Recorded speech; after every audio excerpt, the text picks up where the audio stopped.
இறுதியாக அதற்கு கையொப்பமாகிவிட்டது. எந்த தொகுதி என்பது இதுவரைக்கும் தெரிவிக்கப்படவில்லை. தொகுதி தெரிந்த பிறகு என்னுடைய தலைமை நிர்வாகத்தில் கூடி யார் வேட்பாளர்கள் என்பதை கொடுத்துருக்கோம். பல தொகுதிகள் எங்களுடைய விருப்பப்பட்டியலில் கொடுத்துருக்கிறோம்.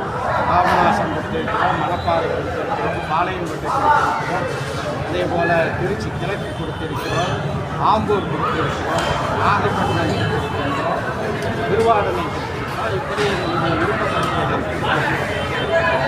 என்ன பதில் சொல்லியிருக்காங்க? இல்லை, அது என்னதான் முடிவு பண்ணுவாங்க.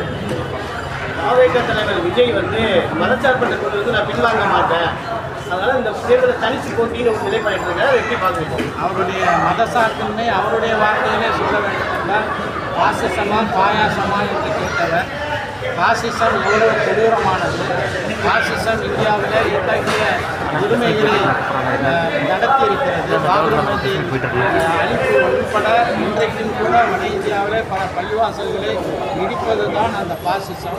அந்த பாசிசத்தை பாயாசத்துடன் ஒப்பிடக்கூடியவருடைய அரசியல் ஞானம் உலகமே சிரிக்கின்றது.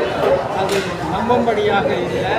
அவர் ஒரு நம்பிக்கைக்குரியவராக தமிழ்நாடு அரசியல் பாணியிலே தென்படுகிறார். நன்றி. தமிழக வாழ்க்கை கட்சி திமுக கூட்டணி வெளியே கொஞ்சம்